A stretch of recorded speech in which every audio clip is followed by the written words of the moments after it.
kuñ fi bàyyi man je dis bien ambulant maan yi dama leen tegaloon programme pour jàpp leen pour aménager leen ci biir forêt bi mais vu que dañoo amul intelligence ba am ku ne exploité dañuy utiliser mu Assome Diatta ki nga xam te ni 15 jours moo ko fi dese te maay wax ak yéen Kër Massar jël ma en témoin ndax bu daanoo ci élection yi day wàcc ci régime Macky Sall c'est fini pour elle moom moo leen manipuler elle va voir avec moi te naa wax benn affaire récemment population bi yëpp a ngi koy demandé boobu ba léegi mooy fan yi gis ngeen ñu jël benn vidéo ci man ñu naan dañuy def distribution xaalis je vais vous dire comment ça s'est passé man dama nekk maire tous les maires du Sénégal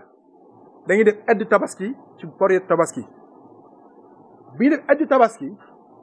dañoo ñëw population bi vulnérable def demande sociale mais bi ñu defee demande sociale kese ya doyul de dama jël seen dossier seen photocopie carte d'identité ak seen demande lépp ma jël ko jox action sociale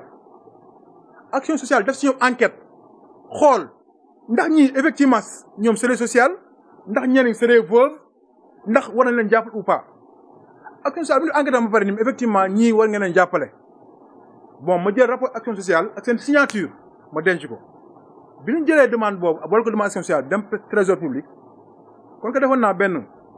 rubrique ci budget bi ñuy voté def ci secours aux indigences de 45 millions ma ne kon nañ jël 15 millions pour que ñu mën a dimbali population xam dañuy toog ay musulmans nekk nañ ci tabaski te soxla na ku leen jàppale parce que budget bi wax naa le mercredi passé la génn dafa yéex a génn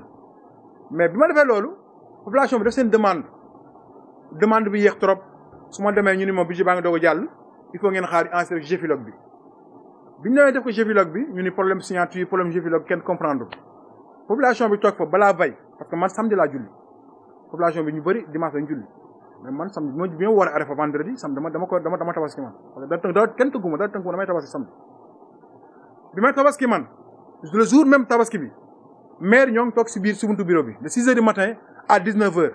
vendredi toog na 6 heures du matin à 19 heures ñu toog di xaar perception ni ñoom xaalis mënugul jàll parce que il faut que mu jàll Géfilogue bi ba noonu laa muy def man maa muy dem débloquer sama fonds propre mu bëgg mu leer li may wax ak yéen parce que lii ëllëg day am suivi ëllëg dafa am enquête audit noo bëgg lépp lu may wax mu nekk transparent parce que xam nañ ni gars duñu may catu weer duñu ko may kon lépp lu ñu def dañu ci war a xel mu sell ma dem jël suñu xaalis bopp 17 millions 500 laa jël bi ñu ñëwee ñi toogoon foofu ñu tas seen yaakaar si lañ jël liste bi pourtant même vidéo bi ñu xam moo am liste ñuy rappel tur yi moo ngi fi bu ngeen bëggee jox nañ ko léegi ngeen amaale image parce que image dafa am solo ci ñuy wax ñu rappel tur yëpp ba tur yi jeex am beneen population bu ñëwaat ni monsieur le maire dimbali ñu nga jox ñu parce que dañoo sonn bi ñu defee loolu ci la sama secteur municipal ni ma perception léegi nangu na fay xaalis bi man ko kon tant pis population bi fa desoon xaalis moo téewoon sama loxo mu des te kon que dama def serment man ne su ma lekkee fii dërëm yàlla doon tooke maag sama njaboot moo tax ma maye sama salaire u maire moo tax ma maye sama oto 39 millions commune bi ma ko gën ndax man maa maire dëkk maa war doxal commune seen soxla ma maye 39 millions commune bi ñu joxal ma 18 millions ma mel leen ko parce que cabinet boobu man maa ko moom man maire ndax moom moo tax circuler maire population bi parce que loolu ñu def mooy don de soi boobu kon moo tax ma war ni du ma lekk dërëm commune bi mais kon nga xaalis des na plus de 700 000 ma tey sama loxo xool leen baax li may wax man ni ñi xam ne nekk suñu tur nekk fi te ñu bëgg na bokk nañ pour ñu leen dimbali man kon ko ñëw nañ bu ñu tasee yaakaar nañ leen jox parce que ñoo wax duñu lekk xaaj li des na leen ko jox pour lan ñu koy téye parce que loolu alalu askan bi la te d'ailleurs c'est la première fois Kër Massar Sud commune bi Kër Massar laay wax c'est la première fois askan bi di jox seen xaalis bi leen jox parce que loolu bu xasee génn askan bee ko moom heureusement ngeen gis ko ci biir billets yi c'est des billets de 20 000 francs alors am na maire yoo xam te ne dem nañ jëli xaalis